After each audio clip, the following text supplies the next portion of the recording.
Are you there, Jimmy? Thanks for the money.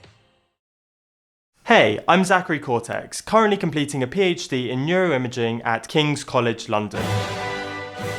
MrBeast is one of my favourite YouTubers, not only for his amazing content but also his amazing charity work and philanthropy. But a few of his videos now have been these long-term isolation videos where he gives participants hundreds of thousands of pounds to completely socially isolate themselves for months. But this kind of social isolation has very real neurological and psychological effects. To me, this feels a bit uncomfortable. Paying people to risk their health is sometimes ethically acceptable, like Phase 1 first-in-human drug studies, or studies where participants are infected with diseases, but they require ethical approval and governance, and they aren't put on YouTube for people's entertainment. I'm sure Jimmy actually employs professionals who have oversight on the well-being of participants, but the effects of this social isolation are quite serious. Evolutionarily, entering a state of social isolation was dangerous because you didn't have other members of a group to help you find food or to protect you from predators. When your brain recognizes this increased risk, it activates your stress response, achieved by something called the HPA axis, your hypothalamic pituitary adrenal axis. This involves the hypothalamus, found in this part of your brain, the pituitary gland, found over here, and the adrenal glands, found not in your brain but just above your kidneys. When we experience something stressful, like social isolation, the hypothalamus releases something called corticotropin releasing hormone, CRH, which signals the pituitary gland to release adrenocorticotropic hormone, ACTH. This then travels in the bloodstream to the adrenal glands just above the kidneys, releasing cortisol and adrenaline. These help your body to fight the danger or take flight from the danger. This paper found feelings of loneliness were associated with increased cortisol levels the next morning. But when stuck in a supermarket full of food, being paid 10 grand a day to stay there isn't any physical danger, so the stress manifests in other ways instead. And these ways are not good. This study during the pandemic followed 90 individuals as they socially isolated. What percentage do you think showed symptoms of depression after the first month? 100%.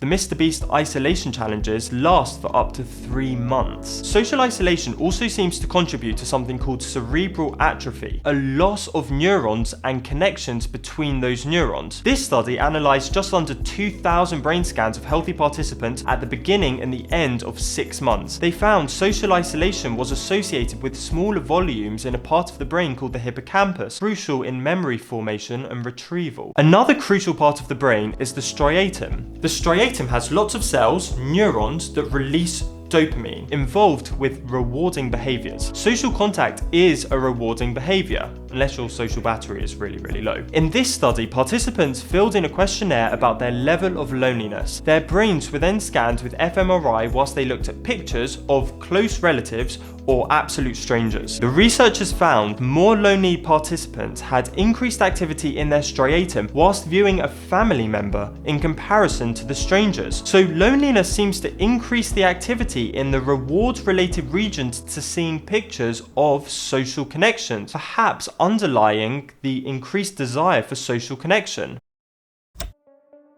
And you can see this in the contestants. You don't need to understand loads about the brain to notice this. You can see these people have moments of complete misery, and we only see the parts that are caught on camera and then chosen to be put into the final video. Okay, now obviously the participants give informed consent and they can walk out whenever they want. And Jimmy also actively tries to alleviate and resolve their discomfort. He brings in family and partners to surprise them, especially on their birthdays, which is really entertaining. Jimmy and his team also visit them to play games, giving them the ability to win even more money. But the huge amounts of cash, which are usually life-changing for the individuals, provide a weird incentive structure. A fundamentally entertaining component of the videos is how long a person will continue to bear their traumatic circumstances to be paid hundreds of thousands of dollars. I mean, could you pay someone to isolate themselves for a year?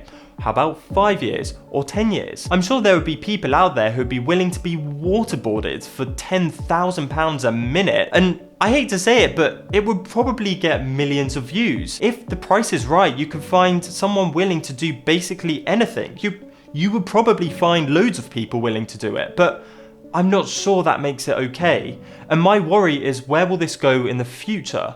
As YouTubers push the boundaries to get people's attention, the nature of these social experiments is likely to get more ridiculous, if not by Jimmy, then by other YouTubers who will do anything for more views and watch time. It's also amazing how much people are willing to pay for a temporary break to their social isolation. Participants pay tens of thousands of pounds at the drop of a hat just to be able to see their family or friends for a short period of time and give them a hug. It's actually kind of amazing to watch at a human level just how much people are willing to give for a tiny bit of social interaction. This content does actually do a great job at highlighting the extent to which people are social creatures. And whilst I don't think these videos as a concept are great, just the social isolation ones, they do show a very heartwarming side of humanity, which is probably why we all like them so much. Many people go through a period of loneliness or isolation at some point in their lives, and short periods like this are unlikely to have long-term health consequences. I thought older people were more likely to be lonely, but this study showed that young adults aged 21 to 30 reported twice as much loneliness as late middle-aged adults aged 50 to 70. I'll leave some links in the description that may be helpful with some resources. Do you agree or disagree that these long-term isolation videos for big money are problematic? Please let me know in the comments. I respond to everyone because